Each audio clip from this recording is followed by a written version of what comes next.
Video کو like کریں، ہمارے چینل کو سبسکرائب کریں اور بیل آئیکن ضرور پریس کریں۔ تسبیح کیا چیز ہے؟ تسبیح کا مطلب ہے پاکی بیان کرنا، اس بات کا اظہار کرنا کہ اللہ سبحانہ وتعالی ہر عیب، ہر نقص سے پاک ہے۔ دوسرے لفظوں میں یہ اس کی تعریف ہے، یعنی اللہ تعالیٰ کی تعریف بیان کی جائے۔ اور پھر یہ بھی یاد رکھیے کہ یہ تسبیح جو ہے یہ صرف دل میں نہ ہو بلکہ زبان کے ساتھ بھی ہو، اور صرف اتنا ہی نہ ہو کہ انسان کے ہاں میرے دل میں تو اللہ سبحانہ تعالیٰ کی پاکی کا خیال آتا ہے اور اللہ پاک ہے، نہیں، بلکہ اس کے ساتھ ساتھ انسان رب کا نام لے کر اس کی تسبیح کرے، سبحان اللہ کہے۔ اللہ تعالیٰ کا جو ذاتی نام ہے وہ کیا ہے؟ اللہ، اللہ سبحانہ تعالیٰ۔ اسی لیے سورۃ الواقعہ میں آتا ہے فسبح بسم ربک العظیم، آپ تسبیح بیان کیجیے اپنے رب عظیم کے نام کے ساتھ، یعنی سبحان اللہ کہیے یا سبحان الملک القدوس، یعنی اللہ تعالیٰ کا کوئی اور نام بھی لے کر اس کے ساتھ سبحانہ کا لفظ کیا جا سکتا ہے، کیونکہ انسان جب اپنی زبان سے اللہ سبحانہ تعالیٰ کا نام لیتا ہے تو پھر اس وقت جو اس کی کیفیت ہوتی ہے وہ کچھ اور ہی ہوتی ہے، یعنی زبان کا بھی ایک رزق ہے اور زبان کی بھی ایک خوشی ہے، اور وہ ہے اللہ کے ذکر میں۔ ویسے تو زمین و آسمان کی ہر چیز اللہ تعالیٰ کا ذکر کر رہی ہے۔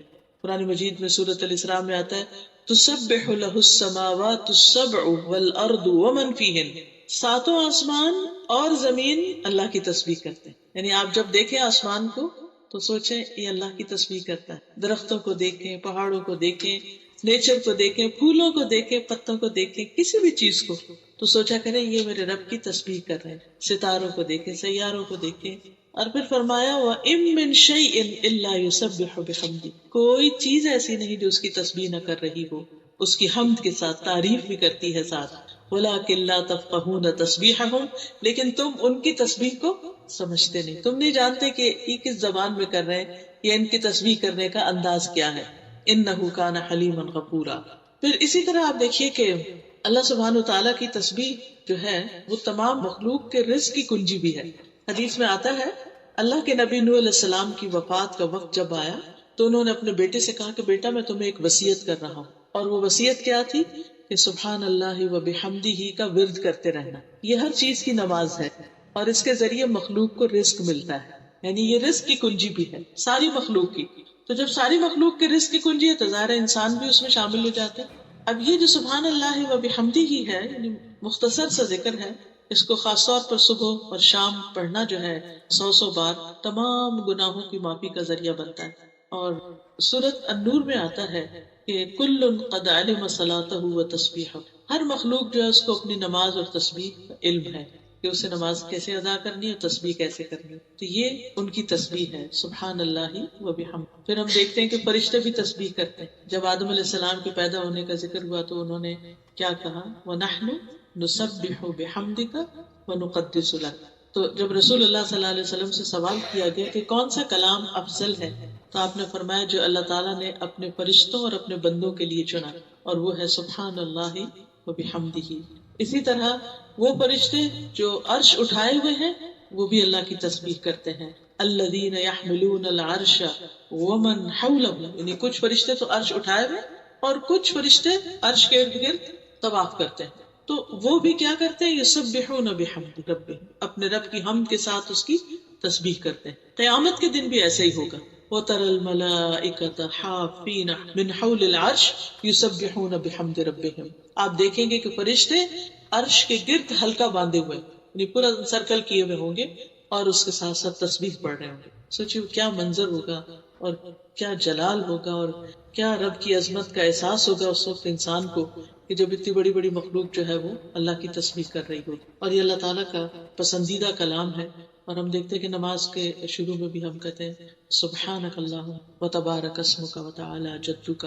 پھر اسی طرح ہم نماز کے اندر بھی تسبیح کرتے ہیں۔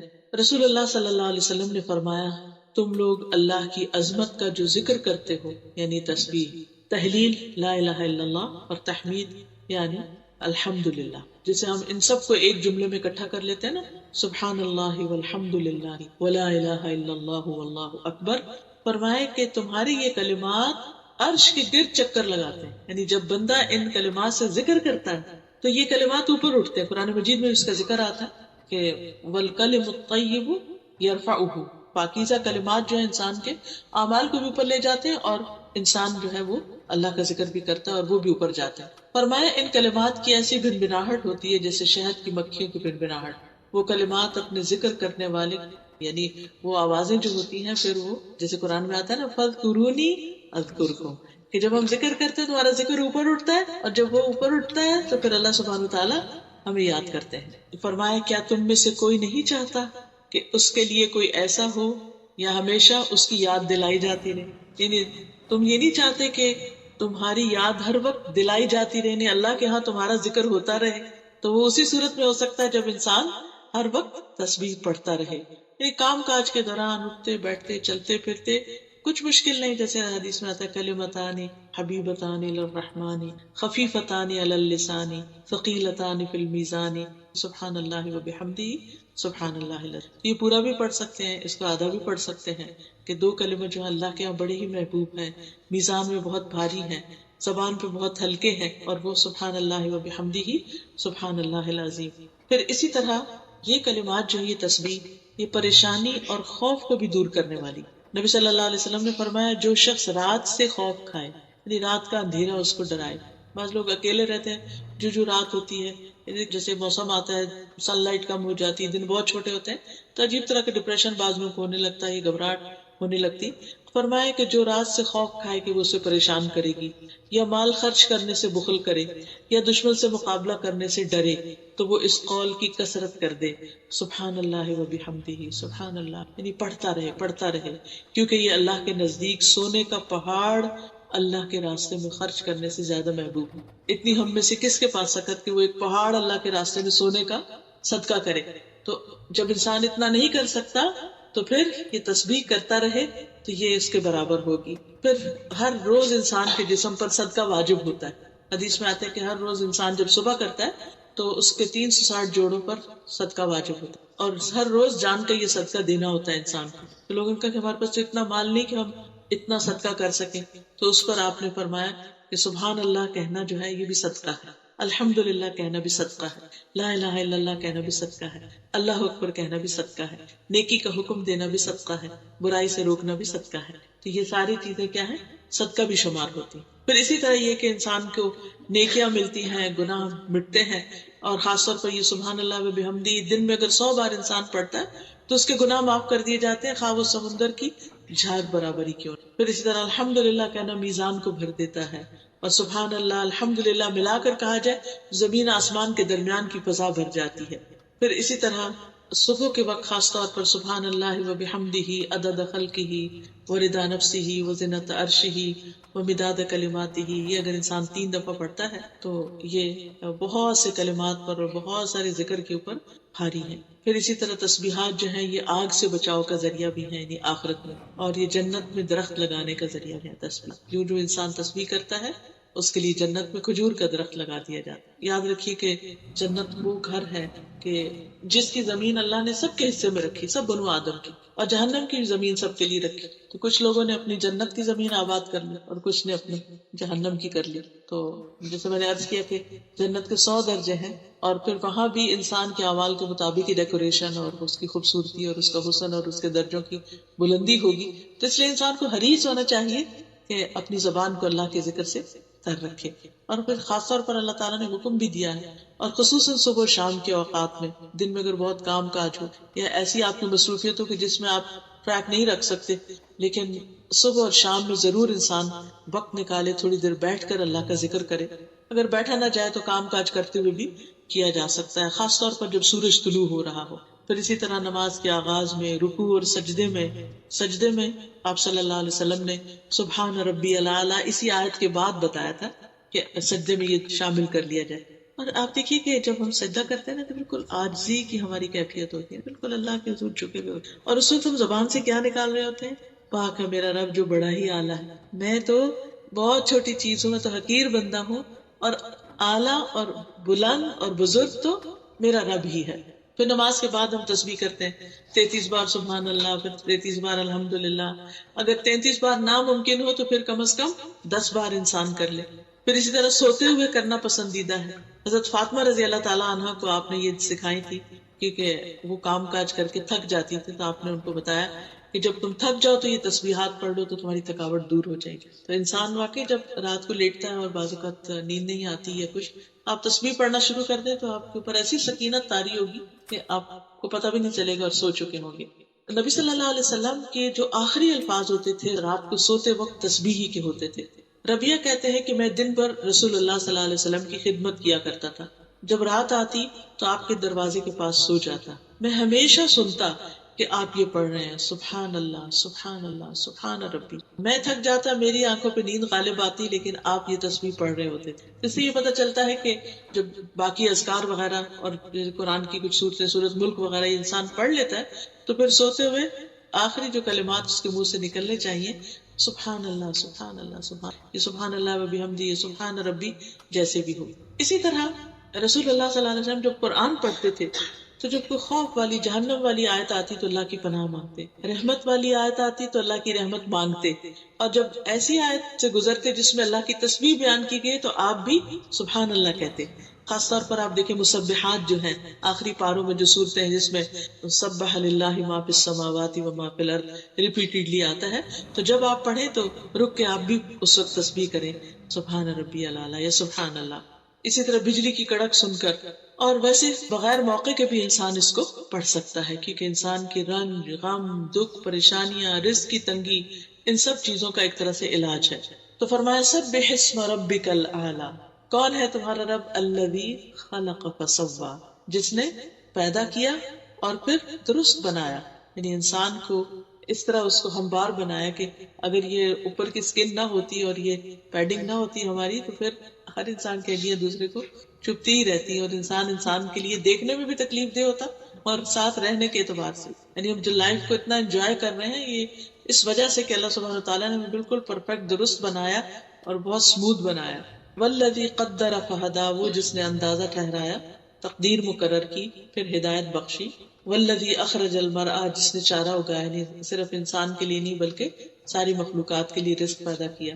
تو نبی صلی اللہ علیہ وسلم کو خطاب ہے سنقرئک فلا تنسى. ہوتا یہ تھا کہ آپ صلی اللہ علیہ وسلم پر جب وحی نازل ہوتی تو آپ کو یاد رکھنی ہوتی تھی، تو آپ کو فکر ہو جاتی تھی کہ پتہ نہیں مجھے یاد رہے گی یا نہیں، تو وہ سننے کے ساتھ ساتھ پڑھنے لگتے. تو اللہ تعالیٰ نے فرمایا کہ نہیں، جب ہم پڑھ رہے ہوں یعنی فرشتہ آپ کو سنا رہا ہو تو اس وقت آپ خاموشی اختیار کر کے صرف سننے پر فوکس کریں. اسی لیے جب کبھی آپ کو امام کے ساتھ نماز پڑھنے کی کسی مسجد وغیرہ میں کبھی تراویح یا کہیں موقع ملے تو خاموشی سے پیچھے سے قرات سننی چاہیے، کیونکہ ہوتا یہ جیسے بہت سے لوگوں کو سورۃ یاسین یاد ہوتی ہے، یہ سورۃ الملک، تو جو ہی امام تراویح پڑھتے پڑھتے وہ سورت میں آتا ہے سارے لوگ پیچھے پڑھنا شروع کر دیں، تو اس سے امام کی نماز میں خلل ہو سکتا ہے. تو چاہے ہمیں آتا ہو یا نہ آتا ہو، جب امام قرات کر رہا ہو تو ہمارا فرض ہے کہ ہم اس قرات کو سنیں.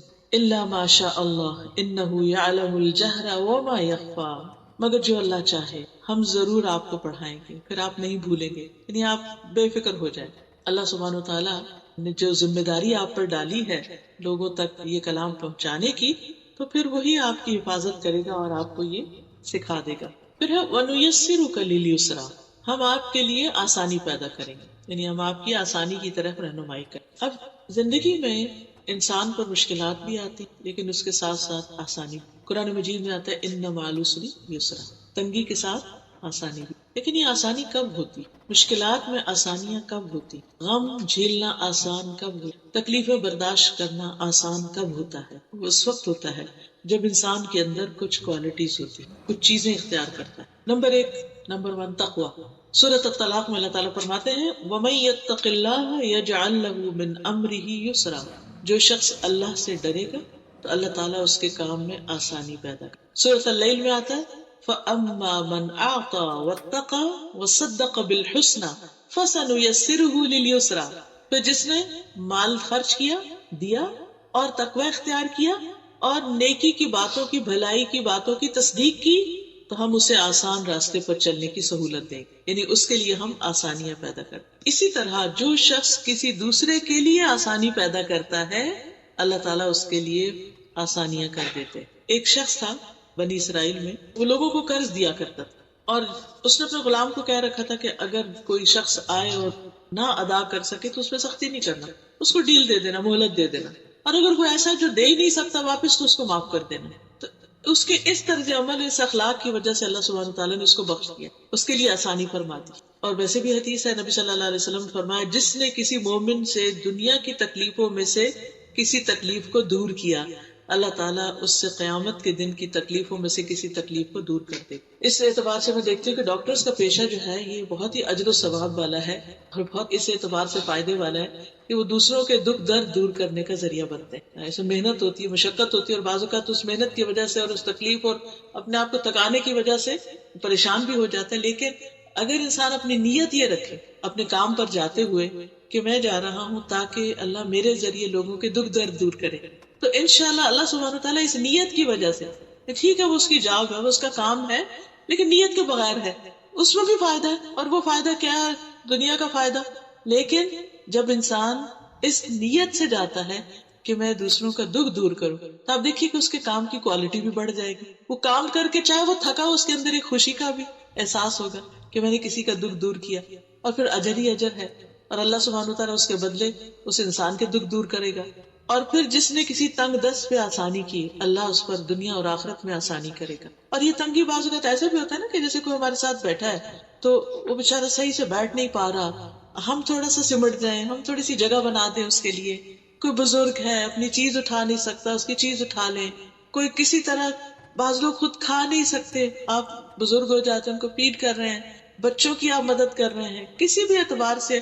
تو اپنے گھر کے کام کاج میں بھی اگر آپ لگے ہوئے ہیں تو ان کو خوشی سے کیجئے کہ میں ان کی تکلیف دور کر رہی ہوں، اللہ تعالیٰ میری تکلیف کو دور کرے گا. اور جس نے کسی مسلمان کی پردہ پوشی کی، اللہ تعالیٰ اس کی دنیا اور آخرت میں پردہ پوشی کرے گا. اللہ تعالیٰ اس وقت تک بندے کی مدد میں ہوتے ہیں جب تک بندہ اپنے بھائی کی مدد میں لگا ہوا ہو. جو کسی کی مدد کرتا رہتا ہے اللہ تعالیٰ کی طرف سے اس کے لیے مدد آتی. اور پھر انسان کو دعا بھی کرنی چاہیے آسانیوں کے لیے.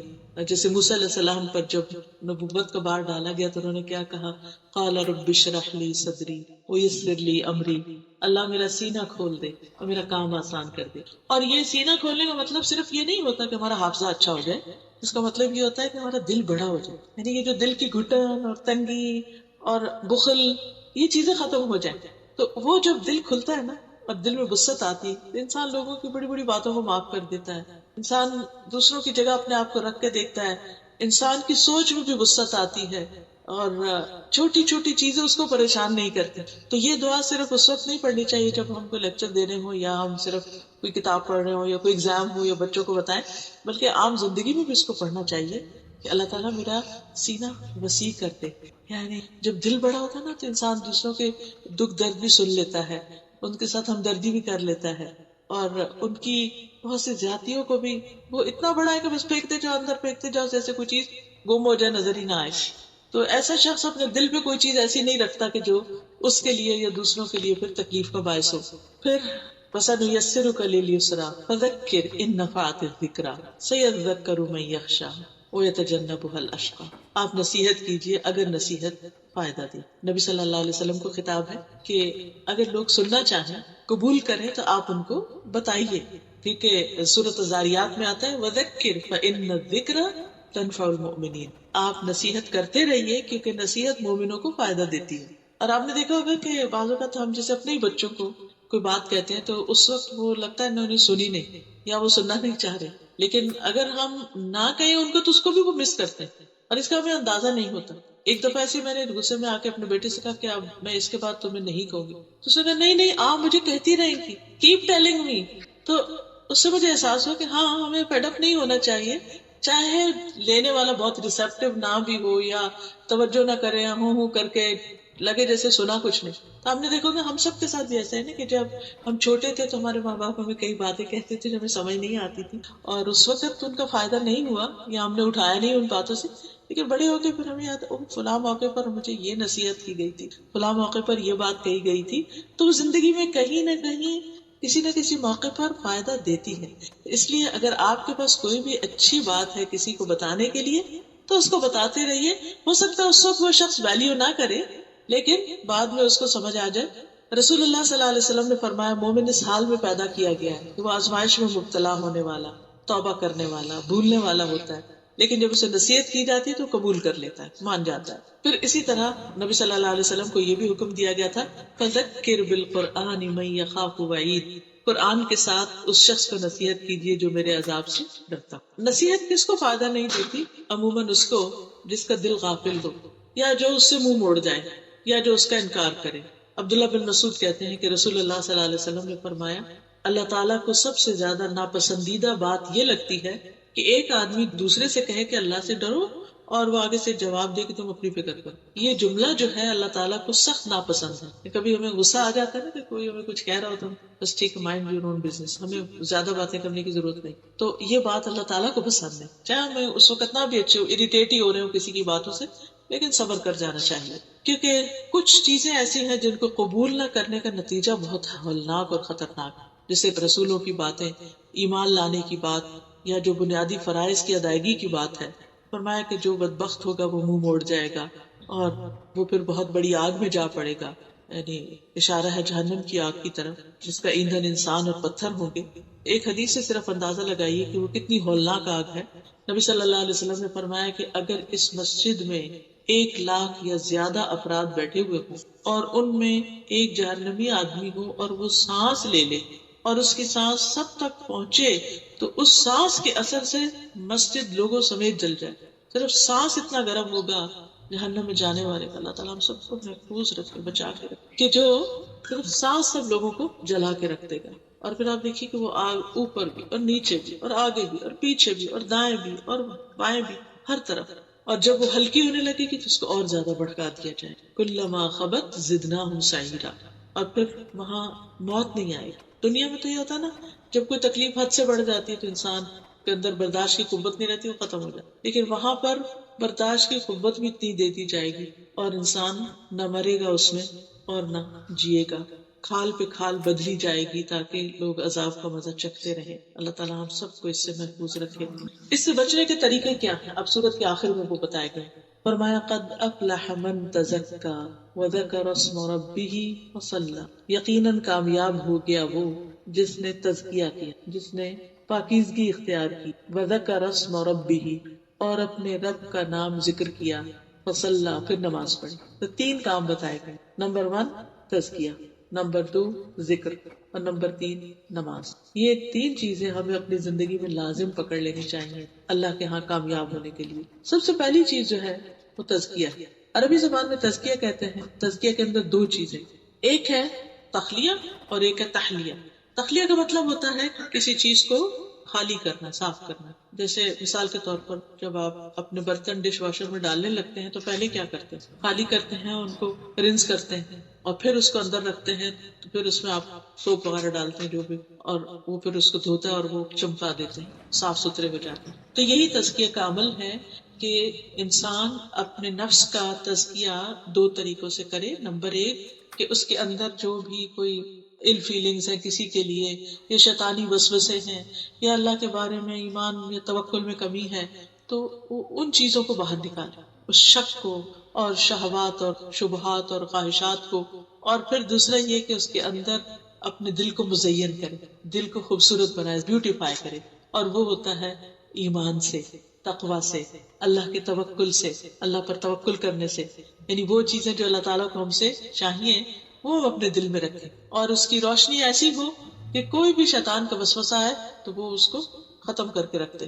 تو یہ تزکیہ کا عمل جو ہے یہ انسان زندگی بھر جاری رکھتا ہے۔ تزکیہ دل کا بھی ہوتا ہے، تزکیہ زبان کا بھی ہے کہ زبان سے انسان ایسے الفاظ اور ایسے باتیں کرنا چھوڑ دے کہ جو دوسروں کے لیے تکلیف اور اذیت کا باعث ہو۔ پھر اسی طرح انسان اپنی ظاہری زندگی میں بھی طہارت کا اہتمام کرے، پاکیزگی کا، اپنے لباس، اپنے جسم، اپنے رہنے سہنے کی جگہ، اپنے ہر چیز کے اندر صفائی ستھرائی کا اہتمام کرے، کیونکہ ان اللہ یحب التوابین ویحب المتطہرین۔ دوسری چیز یہ ہے وذکر اسم ربہ، اپنے رب کا نام، اپنے رب کا ذکر کرے۔ تو ذکر میں دعا بھی آتی ہے، تسبیح بھی آتی ہے، نماز بھی آتی ہے، قرآن بھی آتا ہے۔ سب سے پہلی چیز تو دعا ہے، چھوٹی چھوٹی چیز جو ہے اس میں انسان اللہ سبحانہ وتعالیٰ کی طرف رجوع کرے اور اللہ کی طرف راغب ہو اور اس سے دعا کرے کہ یا اللہ تو میرا تزکیہ کر دے، تو مجھے پاک کر دے، تو مجھے اپنے محبوب بندوں میں شامل کر لے۔ پھر اسی طرح اس میں ذکر اور تزکیہ دونوں میں پھر کیا آتا ہے کہ انسان جو عمل بھی کرے چھپا کے، یعنی ریاکاری سے بچے۔ امام غزالی کی کتاب احیاء علوم الدین میں وہ فضال بن ایاز کا ایک کوٹیشن لکھتے ہیں کہ جدید دور کی ریاکاری، یا دیکھیے کہ وہ 1000 سال پہلے کی بات ہے، اس وقت کہتے ہیں جدید دور کی ریاکاری، کہتے ہیں پہلے لوگ تو ان کاموں کو دکھاتے تھے، شو آف کرتے تھے جو انہوں نے کیے ہوتے تھے، اور اب کے دور میں لوگ ان چیزوں کا شو آف کرتے جو انہوں نے کیا نہیں ہوتا۔ تو میں نے کہا اگر آج امام غزالی ہوں تو وہ کیا کہیں کہ تو اس میں آپ دیکھیے کہ یہ چیز تزکیے کے منافی ہے کہ انسان اول تو یہ کہ کچھ کرنے میں سستی کرے، اور اگر تھوڑا بہت کرے تو اس کا اشتہار بہت دے، اور پھر ان چیزوں کو بھی اپنے ذمہ لے لے، اپنے آپ کو کریڈٹ دے ان چیزوں کا جو اس نے سرے سے کیا ہی نہیں۔ پھر اسی طرح تزکیہ میں فائدہ دیتا ہے موت کو یاد رکھنا۔ انسان جب اپنے آخری گھر، اپنی منزل، اپنی کل کی زندگی کو دیکھتا ہے تو مسلسل کوشش کر۔ آج کل آپ سب دیکھ رہے ہوں گے ہر طرف سوشل میڈیا کے اوپر جنید جمشید کی لائف کے اوپر چھوٹے چھوٹے ویڈیو کلپس، اس کے بیان، اس کی مختلف چیزیں، اس کی تصویریں، اس کی پہلی تصویریں، اس کے بعد کی تصویریں۔ تو آج صبح میری بیٹی نے کوسچن مجھے لکھا کہ ماما وائی پیپل لو ہم سو مچ، اور اتنا زیادہ اس کا ہر کوئی رو رہا ہے۔ پاکستان سے لکھا اس نے مجھے، ہر کوئی رو رہا ہے، کیا وجہ؟ میں نے کہا بیٹا دیکھو کہ اس نے دنیا میں انسان جو ڈریم کرتا ہے نا، نیم ہو، فیم ہو، اس کے پاس سب کچھ ہو، اتنا کچھ اس کے پاس تھا، اس نے وہ سب چھوڑ کے اپنی آخرت کے لیے ایک ٹوٹلی اپوزٹ لائف سٹائل اختیار کر لیا، اور اتنا بڑا چینج آسان نہیں ہوتا۔ آپ دیکھیے ہمیں چھوٹی سی بھی اپنی عادت بدلنی ہو یہ بہت مشکل ہوتا ہے، اور پھر آپ دیکھیے کہ اس کے دن رات اسی میں گزر رہے تھے۔ آخری اس کا آپ دیکھیں جمعہ کا خطبہ دیکھیں، اس کی نماز دیکھیں، آخری ٹویٹ دیکھیں، آخری بات دیکھیں، یعنی اور پھر کچھ ریسنٹلی کلپس میں دیکھے تو موت کا ایک جگہ ذکر کر رہا ہے کوئی، تو میں سوچتی ہوں کہ ایک عام انسان بھی کرتا ہے تو اس کی بات بھی اثر کرتی ہے، مگر ایک ایسا شخص جب کرتا ہے تو پھر اللہ سبحانہ تعالیٰ جب کسی سے محبت کرتا ہے تو جبریل کو فرماتے ہیں کہ میں اس بندے سے محبت کرتا ہوں، تم بھی محبت کرو۔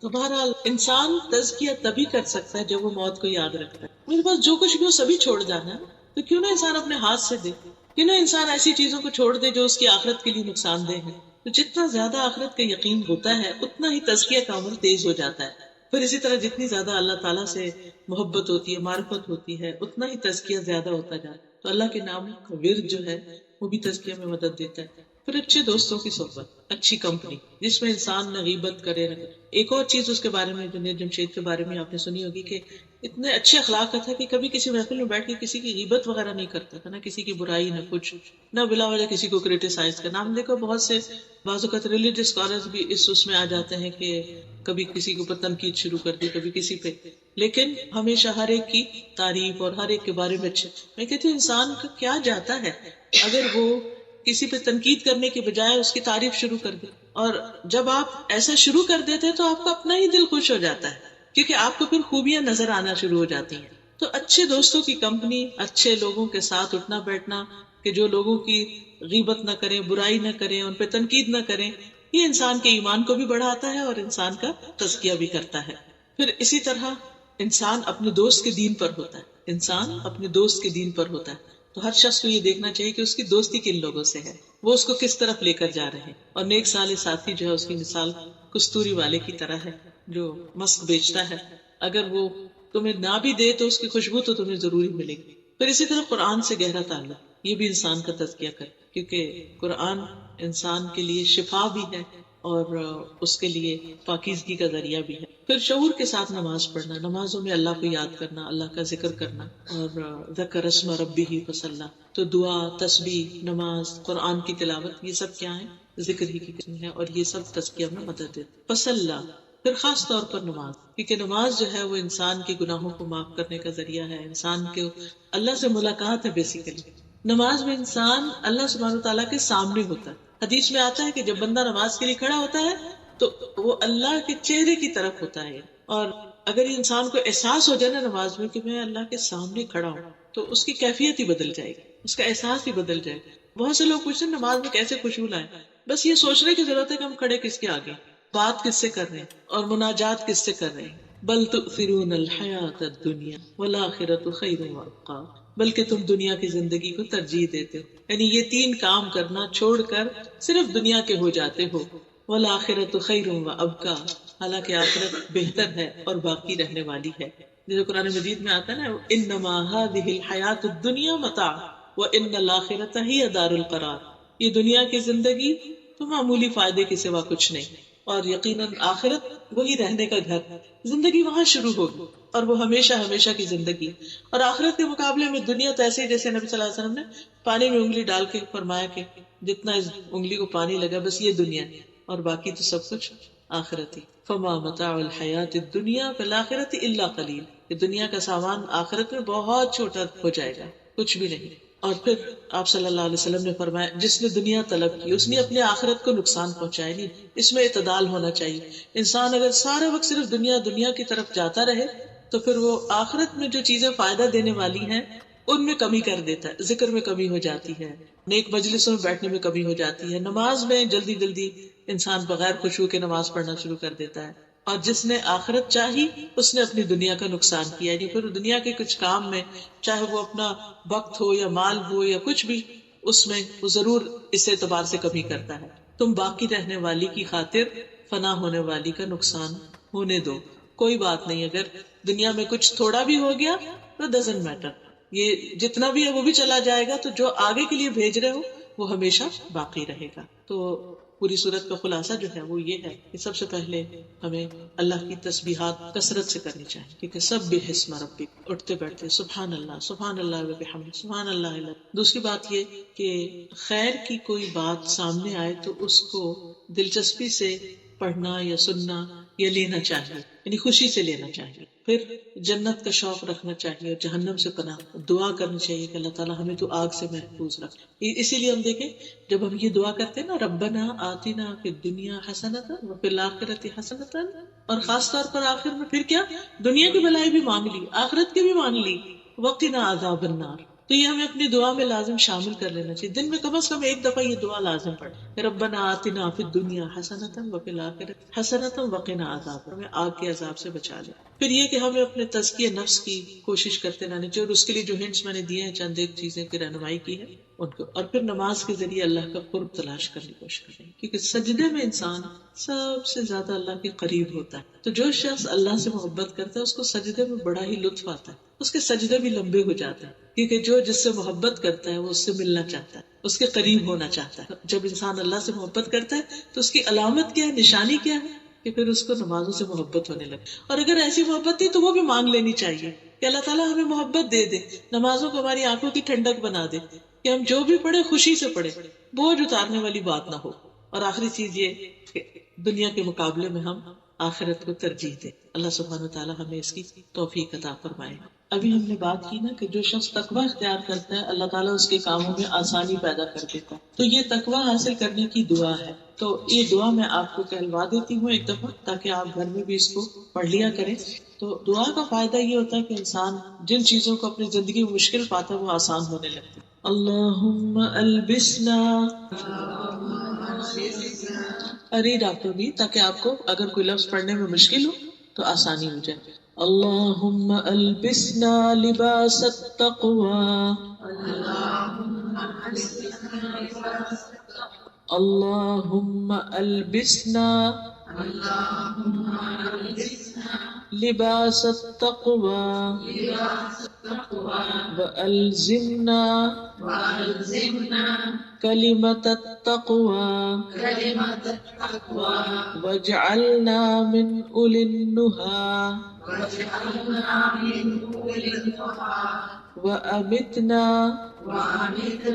حين ترضى وأدخلنا جنة المأوى واجعلنا ممن بر واتقى وصدق بالحسنى ونهى النفس عن الهوى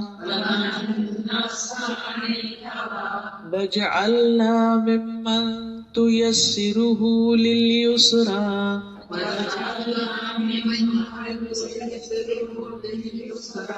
وتجنبه العسرى وجعلنا ممن يتذكر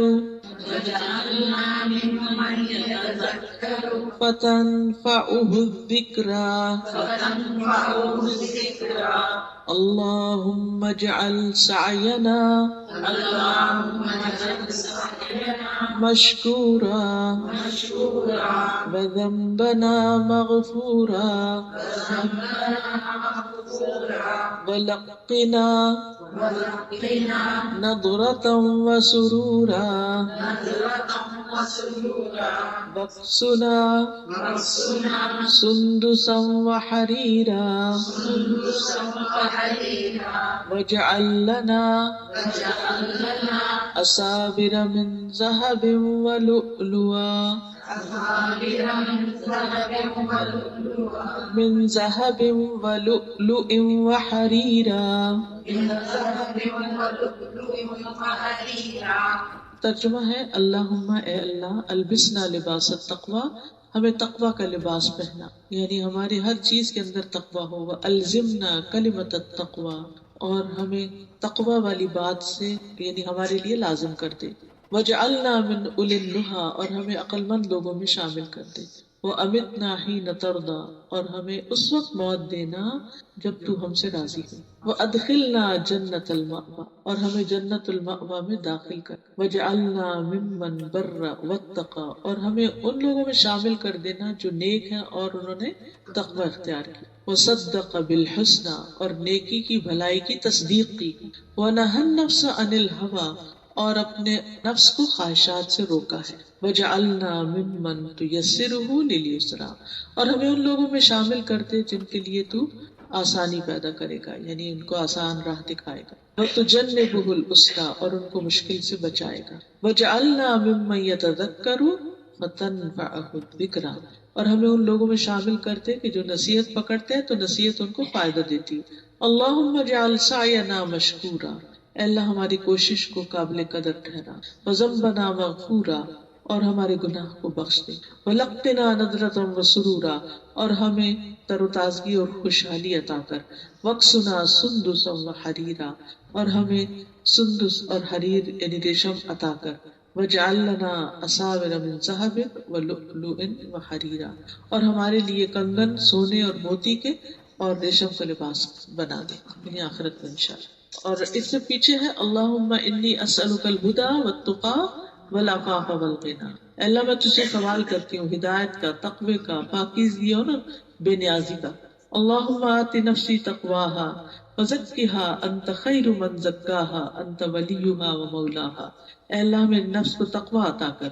اور اسے پاک کر دے، تو بہترین ہے جو پاک کر سکتا ہے اس کو، تو ہی اس کا ولی اور مولا ہے۔ سبحان اللہ والحمد للہ ولا الہ الا اللہ واللہ اکبر ولا حول ولا قوة الا باللہ العلی العظیم۔ اللہم صلی علی محمد وعلی آل محمد کما صلیت علی ابراہیم وعلی آل ابراہیم انک حمید مجید۔ اللہم بارک علی محمد وعلی آل محمد کما بارکت علی ابراہیم وعلی آل ابراہیم۔ ربنا آتنا فی الدنیا حسنۃ وفی الآخرۃ حسنۃ وقنا عذاب النار۔ ربنا لا تزغ قلوبنا بعد إذ هديتنا وهب لنا من لدنك رحمة إنك أنت الوهاب۔ ربنا هب لنا من أزواجنا وذرياتنا قرة أعين واجعلنا للمتقين إماما یا حی یا قیوم برحمتک استغیث۔ یا اللہ پاک جو کچھ ہم نے پڑھا ہمیں اس پر عمل کی توفیق عطا کرو، اللہ ہمارے سینوں کو کھول دے، ہمیں حق کی بات، اپنی بات، نصیحت کی بات فائدہ عطا کرے، یا اللہ ہمارے ایمان کو محفوظ رکھنا، ہمارے بچوں کو ایمان پر قائم رکھنا، یا اللہ جن بچوں کی ابھی شادی نہیں ہوئی اور شادی کی عمر میں ہے ان کو بہترین رشتے عطا فرما، یا اللہ جو اپنے رزق کی طرف سے پریشان ان کی پریشانی دور فرما. یا رب العالمین اس گھر پر اپنی خیر و برکت نازل فرما، ان کو صحت اور عافیت عطا فرما. اللہ جتنی بھی بہنیں آئی ہیں سب کا آنا قبول فرما اور سب کو صحت و عافیت سے نواز. یا رب العالمین یا ارحم الراحمین جو فوت ہو گئے ہیں ان کی بخشش فرما دے. اللہم اغفر لہ وارحمہ وعافہ واعف عنہ واکرم نزلہ ووسع مدخلہ واغسلہ بالماء والثلج والبرد ونقه من الخطايا كما ينقى الثوب الأبيض من الدنس. اللهم أبدله دارا خيرا من داره وأهلا خيرا من أهله وزوجا خيرا من زوجه. اللهم أدخله الجنة وأعذه من عذاب القبر ومن عذاب النار. ربنا تقبل منا إنك أنت السميع العليم وتب علينا إنك أنت التواب الرحيم. وصلى الله تعالى على خير خلقه محمد وعلى آله وأصحابه وأهل بيته أجمعين برحمتك يا أرحم الراحمين. إلهي سبحانك اللهم وبحمدك أشهد أن لا إله إلا أنت أستغفرك وأتوب إليك.